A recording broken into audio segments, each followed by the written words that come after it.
Olá, gente, tudo bom? Bom dia. Vamos dar aí seguimento, à nossa linha do tempo em relação às artes visuais, tá bom? Esse conteúdo é um conteúdo muito denso, sabe? Sim. E aí a gente precisa. Semana passada eu não gravei vídeo pra vocês, eu até gravei o vídeo, mas achei que não tava assim muito legal. Aí eu botei outros vídeos, mas enfim, hoje estou aqui. Vamos tentar. É, Desculpa, gente. Esse período que a gente está estudando, ele tem vários detalhezinhos, assim, tem muitas informações. E aí o livro de vocês, ele é tipo, meu Deus, quanta coisa, tá? Então, o que eu tô tentando é resumir. Por quê? Porque o livro de vocês ele vai falar sobre arte, sobre o contexto social e um pouco de outras coisas.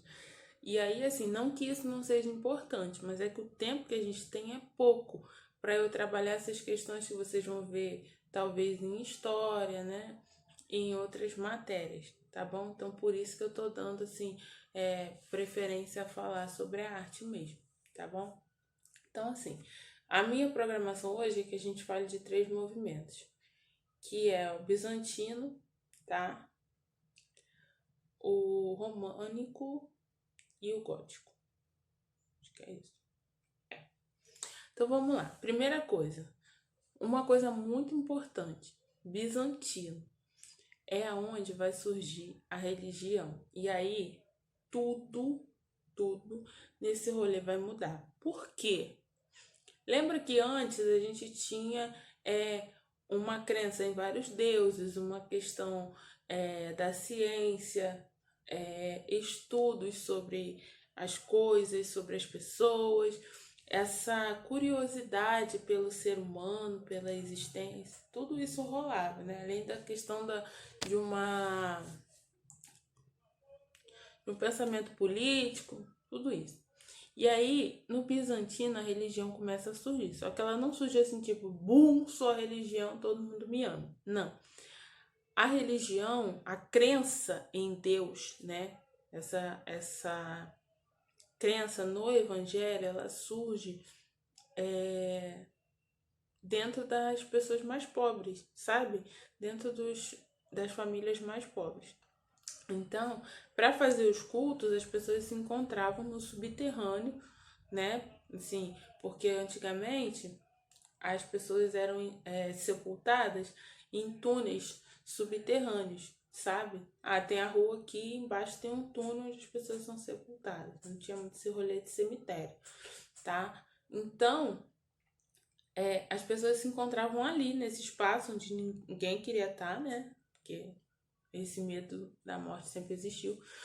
Então, as pessoas se encontravam ali para fazer os cultos religiosos dessa crença em Deus, porque ainda existia uma sociedade politeísta. Então, as pessoas começaram a acreditar em Deus, nessa questão do evangelho, começaram a se encontrar ali nesses espaços onde ninguém queria estar. Então, esse período inicial, antes do boom mesmo da religião, a gente vai chamar de catumbário, tá? Por quê? Porque ele acontecia literalmente nas sepulturas. Então, esse período é um período onde a religião ainda não era reconhecida como tal. E aí, alguém, né, que tinha poder e visão, encontrou aí a oportunidade de fazer uma, como que eu vou dizer assim, não é uma manipulação, mas é unir o útil ao agradável, sabe? Sim, politicamente falando, eu vou unir a base, que são as pessoas mais pobres que trabalham, ao agradável, que é a questão da disseminação da religião. Então, a religião ganhou um boom, sabe? E aí, eu sempre questiono isso, assim. Eu tô ensinando para vocês da maneira que eu aprendi.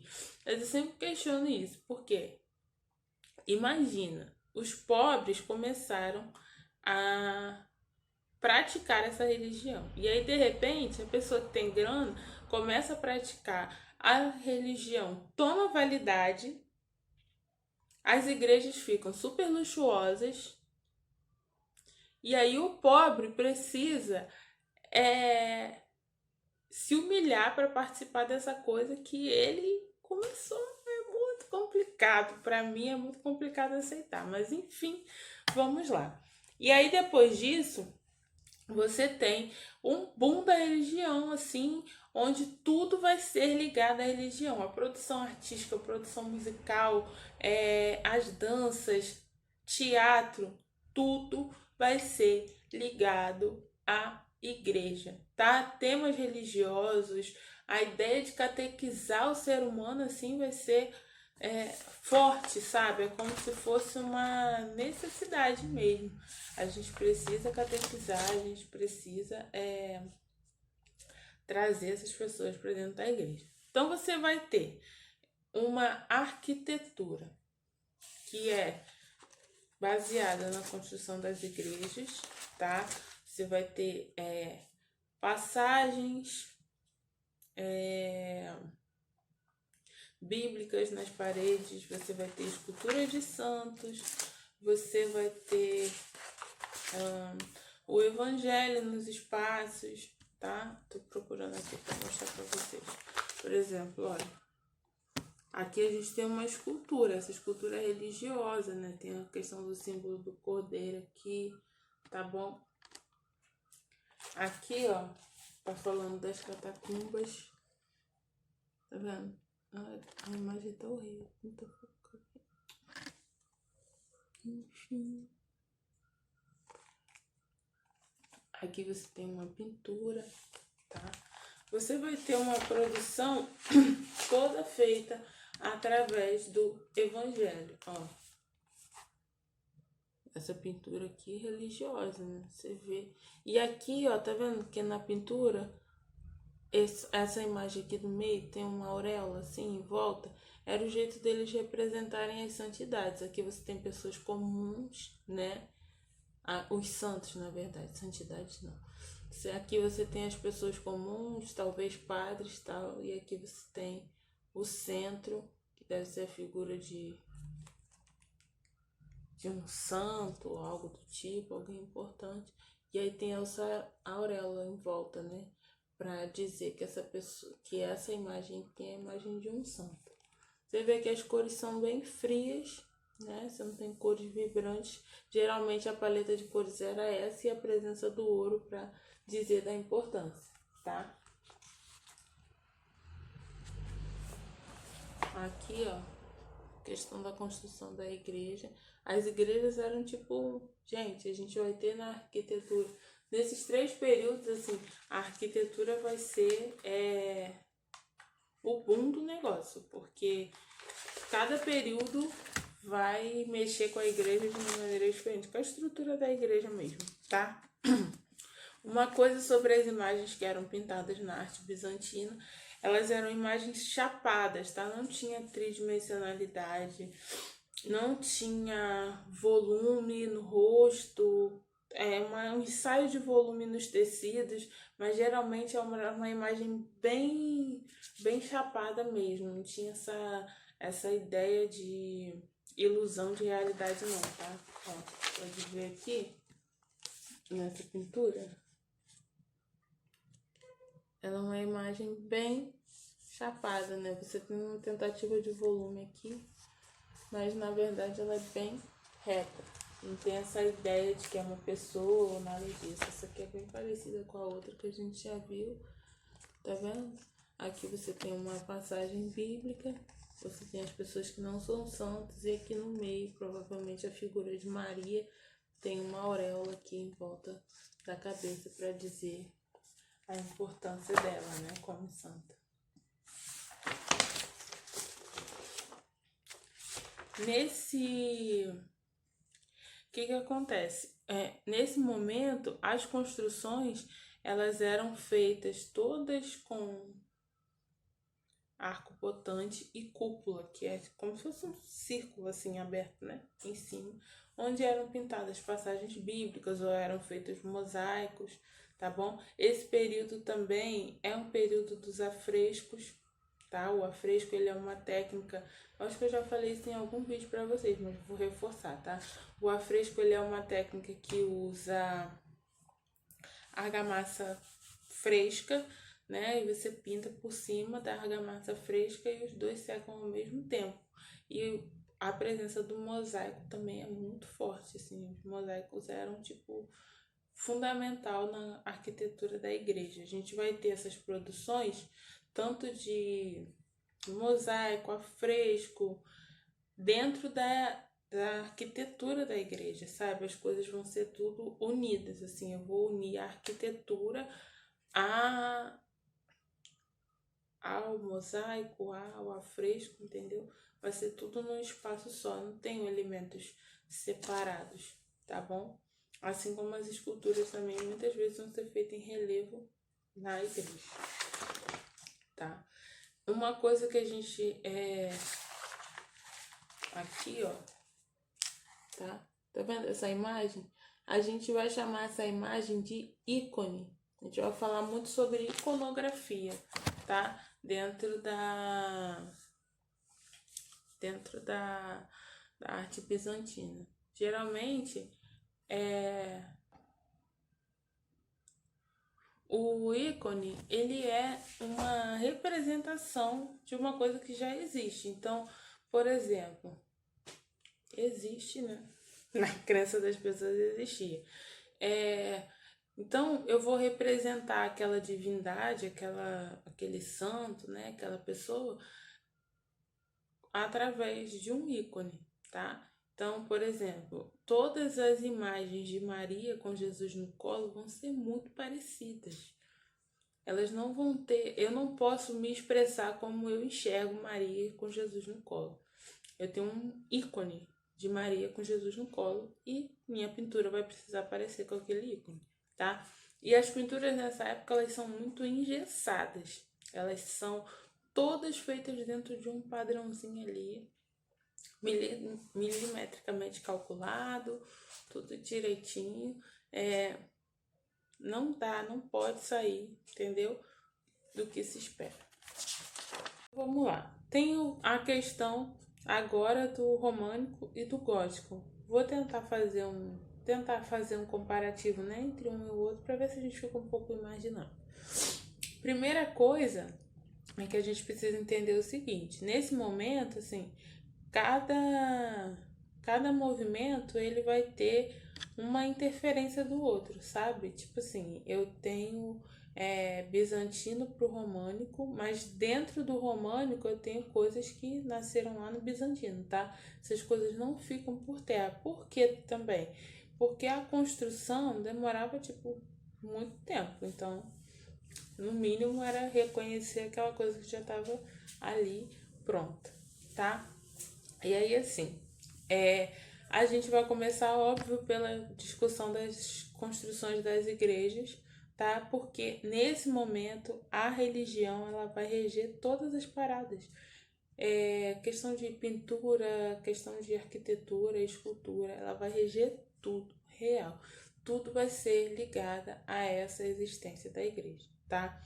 Então, nesse momento românico, as igrejas começam a ter teto de pedra e outros materiais, que antes era madeira, tá? As basílicas faziam a estruturação de madeira. E depois disso, eles começaram a pensar, não, vamos colocar aqui pedra, vamos fazer uma coisa mais, né, mais luxuosa para poder corresponder aí à importância da igreja, né? Então as pessoas vão começar a pensar em coisas para convencer, socialmente falando, que a igreja é um espaço imponente de respeito e que merece aí todas as dedicações, enfim, tá? Então você vai ter construções que vão começar a ensaiar o uso da pedra e de outros materiais no teto para poder fazer as arquiteturas. Só que isso dá um problema porque os tetos começam a cair, né? Teto pesado e tal. E aí começa-se a construção através dos arcos, assim, os arcos dentro da igreja, sabe? Para fortalecer o teto e as paredes, para nem as paredes virem para dentro, porque isso acontecia muito, tá? a arquitetura não tinha descobrido ainda tantos recursos para poder fazer com que as paredes ficassem paralelas sem cair para dentro, então isso acontecia muito das paredes caírem, e a descoberta do arco foi, sim, necessária para que as paredes ficassem seguras no lugar onde elas estavam e também os tetos, tá? No gótico, como essa descoberta já havia sido feita, o gótico vai fazer catedrais enormes. Os pés direitos das igrejas góticas são enormes. Meu Deus! A gente vê a relação da escala da pessoa com a igreja, tipo isso para isso. Isso. Ou mais. Entendeu? É muito, muito, muito grande. Então, assim, por quê? Porque o gótico já é um período onde essa fé não está tão estabelecida assim. E as pessoas começam a dar uma bambeada, falar, bom, as promessas aqui do novo mundo, das coisas boas não chegaram. Continuo na mesma, né? Então, eu preciso aí fazer outra coisa, pensar em outra coisa e tal. E aí a igreja começa a convencer através do medo mesmo, sabe? Existem na construção gótica, tem a presença das gárgulas, né, fora da igreja para proteger o mal que entra, né? Tipo assim, se tem um mal rondando lá fora, então eu vou proteger a igreja. Então eu vou botar aqui gárgulas para mandar esse mal para fora. Então dentro da igreja você está protegido, fora você está aí exposto a qualquer tipo de malefício, tá? Além da presença da iluminação também, né? Que era uma iluminação bem mística, babado, para convencer as pessoas de que aquele lugar era mágico mesmo, assim, que levava para uma outra realidade e tal. Tá bom? Aqui a gente tem um exemplo de uma construção românica, tá? Ó, a construção românica, ela tem aqui essa torre, mas ela vai ser uma espécie de fortaleza mesmo, tá vendo? Aqui essa planta aqui, ó, em formato de cruz, que eu tinha falado. E aí aqui, ó, você tem essa parte que se chama nave, tá? Aí tem aqui essa parte mais larga, que é essa daqui, tá bom? E aqui você tem o altar, tá? Essa foto por fora, mas ela segue esse esqueminha aqui, a foto por dentro, que a gente não dá pra ver muito, mas era uma construção muito bonita, né? Muito bem iluminada. Já no gótico, vou dar uma fotinha lá do gótico. A gente vai ter uma construção, olha essa construção aqui. Tá vendo? Essa aqui que eu falei, ó. Esses pontinhos aqui são pessoas, vocês vão poder ver aí no livro de vocês. Esses pontinhos aqui são pessoas, isso aqui é o tamanho da construção. Isso aqui é para dar uma ilusão de ótica, tá, gente? Quando você chega no pé da igreja aqui, que olha para cima, a ideia é de que ela tá tocando o céu, tá? É uma ideia, é para dar uma ilusão mesmo nas pessoas de que para dizer da imponência mesmo, né, da igreja, da religião. A gente vai ter aqui na escultura, na arquitetura gótica, a presença dos vitrais, tá vendo?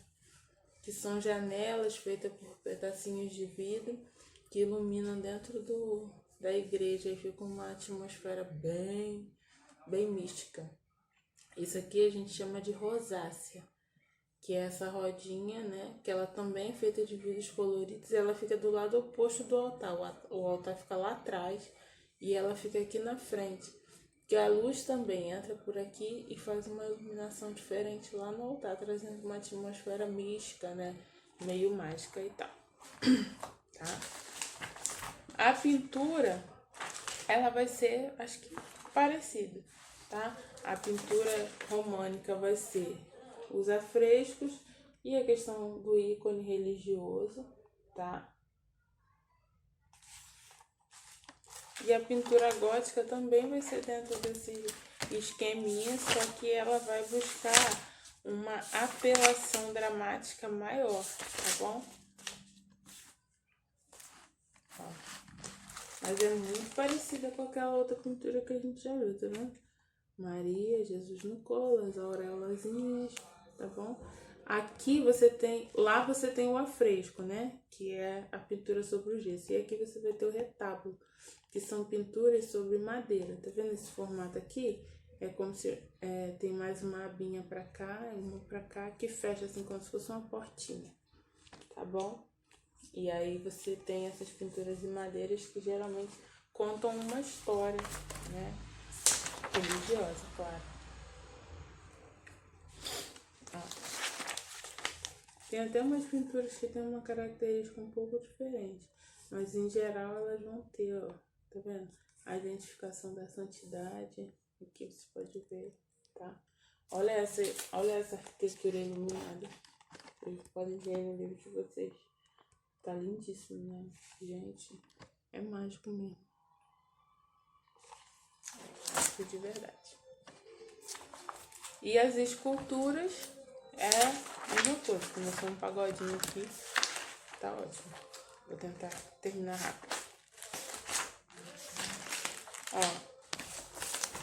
Esculturas presente na arquitetura, tá bom? Dá uma olhadinha aí no livro de vocês, que a imagem aqui tá ruim. Também contando a história, tá? De alguma passagem bíblica. E aí você vai ter a mesma coisa no gótico, tá? Essa escultura também. Aqui, ó. Ligada à arquitetura. Só que aí acontece, essa escultura aqui, ela é ligada à arquitetura, mas ela tem uma dramaticidade maior, tá?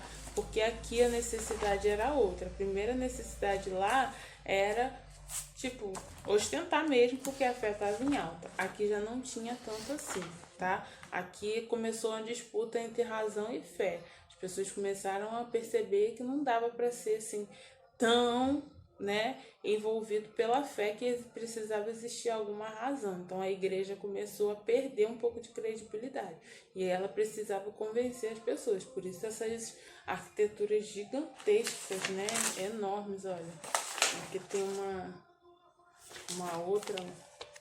Aí vocês vão ver aí na página de vocês, observem os detalhes. Tem escultura aqui, ó. Essas coisinhas aqui são esculturas. Aqui você tem a presença das gárgulas, tá bom? Que era para espantar o mal, a ideia de que a igreja estava protegida, tá? Então é isso. No românico você tem a ascensão da fé, no gótico você tem a disputa entre fé e razão. E as produções vão ser ligadas a isso. Lá, as produções vão ser para estabelecer essa coisa que já existe, né? Da fé, da crença, e aqui vão ser para tentar buscar as pessoas que estão aí nesse desequilíbrio entre fé e razão, tá bom? Bom, é isso, né? Falamos muito. Qualquer coisa, qualquer dúvida, estou por aqui, tá? Façam a leitura complementar do que vocês sentirem necessidade. É muita informação nesse livro de vocês, mas do que vocês sentirem necessidade, façam a leitura complementar, tá bom? E aí, qualquer coisinha eu tô por aqui, tá? Abraços, fiquem bem.